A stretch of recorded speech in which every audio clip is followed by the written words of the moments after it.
اگر آپ کبھی سندھ کے آخری کونے پر واقع نگر پار کر کے صحرا میں کھڑے ہوں اور آپ کے سامنے کارو انجھر کے وہ عظیم الشان پہاڑ ہوں جو صدیوں کی تاریخ اپنے سینے میں دفن کیے ہوئے ہیں، تو اسی پہاڑی سلسلے کے دامن میں ایک ایسی جگہ ہے جو مختلف تہذیبوں کے ملاپ کی ایک خوبصورت نشانی بھی ہے۔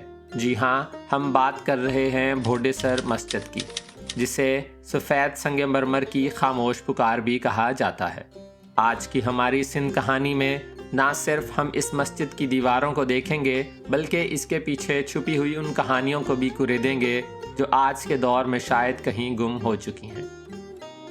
اسے کس نے بنایا، اور سب سے اہم بات یہ کہ ایک اسلامی عبادت گاہ ہونے کے باوجود اس پر جین مت کے اثرات اتنے گہرے کیوں ہیں؟ تو آئیے چلتے ہیں ہماری آج کی ویڈیو کی طرف۔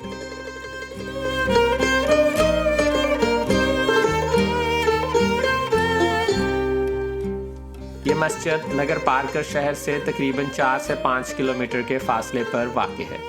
اگر آپ اسلام کوٹ کی طرف سے آ رہے ہیں تو یہ مسجد پہلے آئے گی۔ جہاں یہ مسجد واقع ہے، یہ علاقہ کبھی بدر شیر نگری کہلاتا تھا۔ تاریخ بتاتی ہے کہ اس شہر کی بنیاد 515 قبل مسیح میں رکھی گئی۔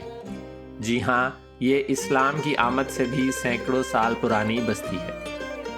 مقامی روایتوں میں ایک ذکر ملکہ بھوڈی کا بھی ملتا ہے، جس کے بارے میں کہا جاتا ہے کہ وہ یہاں کی حکمران تھیں اور انہی کے نام پر اس جگہ کا نام بھوڈی سر پڑا۔ ایک اور کہانی یہ بھی ہے کہ یہاں ایک رانا بھوڈو نے یہ شہر بسایا تھا، لیکن جس چیز نے اس جگہ کو شہرت دی وہ یہاں کا تالاب ہے، جسے بھوڈے سر تالاؤ کہا جاتا ہے۔ کہتے ہیں کہ اس تالاب کی تہہ میں تانبے کی چادر بچھائی گئی تھی تاکہ پانی زمین میں جذب نہ ہو سکے۔ سن 1025 یا 1026 کی بات ہے، جب سلطان محمود غزنوی سومنات فتح کرنے کے بعد واپس غزنی جا رہے تھے تو انہوں نے راستہ بدل کر تھر کے ریگستان سے گزرنے کا فیصلہ کیا تاکہ راجستھان کے راجاؤں کی فوجوں کے ٹکراؤ سے بچا جا سکے۔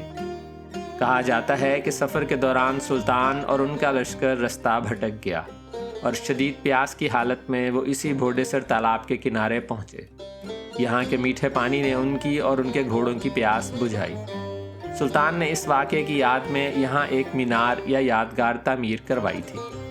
بعض مورخین کا خیال ہے کہ موجودہ مسجد اسی جگہ کے آس پاس بنی ہے جہاں غزنوی نے قیام کیا تھا۔ بھوڈے سر مسجد کی دیوار پر لگی ایک فارسی تختی کے مطابق یہ مسجد سن 1505 عیسوی میں تعمیر کی گئی۔ اسے گجرات کے طاقتور حکمران سلطان محمود شاہ اول نے بنایا تھا، جنہیں تاریخ میں محمود بیگڑا کے نام سے جانا جاتا ہے۔ بیگڑا کا لقب انہیں اس لیے ملا کیونکہ انہوں نے 2 بڑے قلعے فتح کیے تھے، لیکن سوال یہ ہے کہ گجرات کے سلطان کو نگر پارکر میں مسجد بنانے کی ضرورت کیوں پڑی؟ اس کی وجہ یہاں کے باغی قبائل تھے۔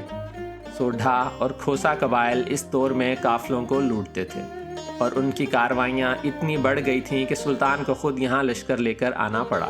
1504 میں پہلی مہم ناکام ہوئی، لیکن 1505 میں سلطان نے یہاں بھرپور حملہ کیا اور ان باغیوں کو شکست دی۔ اپنی اس فتح کی یاد میں اور اپنے اللہ کا شکر ادا کرنے کے لیے انہوں نے کارو انجھر کے دامن میں یہ خوبصورت مسجد تعمیر کروائی۔ اس مسجد کی سب سے خاص بات اس کا ڈیزائن ہے۔ اگر آپ دور سے دیکھیں تو آپ کو یہ ایک روایتی مسجد لگے گی، لیکن جیسے ہی آپ اس کے قریب جائیں گے تو یہ آپ کو حیرانی میں مبتلا کر دے گی۔ اس مسجد کے ستون اور چھت کا ڈیزائن ہو بہو ان جین مندروں جیسا ہے جو اس کے آس پاس بنے ہوئے ہیں۔ اس کی وجہ یہ تھی کہ اس زمانے میں یہاں کے مقامی کاریگر جین تھے جو پتھر تراشنے کے فن میں کمال رکھتے۔ سلطان محمود بیگڑا نے انہی مقامی کاریگروں سے یہ مسجد بنوائی۔ اس میں سفید سنگ مرمر اور مقامی گرینائٹ پتھر کا استعمال کیا گیا ہے۔ مسجد کا ڈھانچہ 9.2 میٹر چوڑا اور مربع شکل کا ہے۔ اس مسجد کی سب سے نمایاں خصوصیت اس کی تعمیر میں استعمال ہونے والا سرخ اور زرد رنگ کا پتھر ہے جو قریبی کارو انجھر پہاڑوں سے حاصل کیا گیا۔ یہ پتھر مضبوط ہونے کے ساتھ ساتھ خوبصورتی بھی رکھتا ہے۔ مسجد کا ڈھانچہ نسبتاً سادہ ہے۔ اس میں ایک مرکزی ہال، محراب اور گنبد نما چھت کا حصہ شامل ہے۔ اگرچہ اس کا گنبد مکمل حالت میں موجود نہیں، مگر اس کے آثار واضح ہیں۔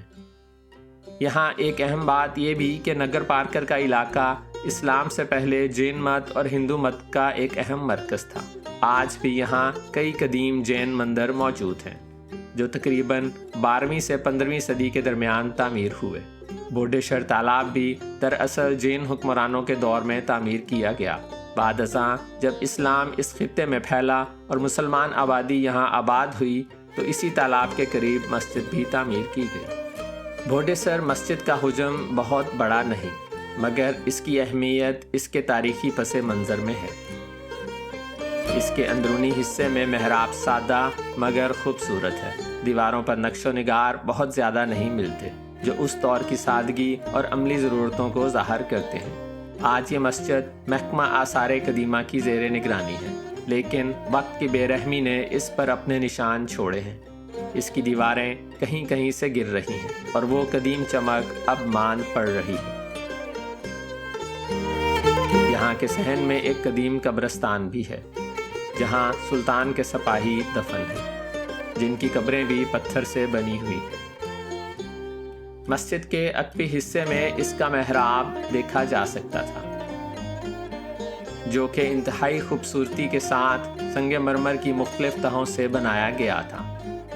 یہیں پر مسافروں اور نمازیوں کے پانی پینے کے لیے گھڑے بھی رکھے ہوئے دکھائی دیے۔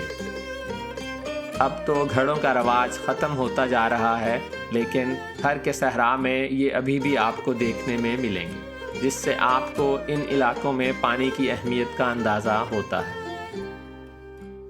مسجد کی دیوار بڑے بڑے بلاکس سے بنائی گئی تھی، جس میں ستونوں کی طرح مختلف رنگ کے پتھر استعمال ہوئے تھے۔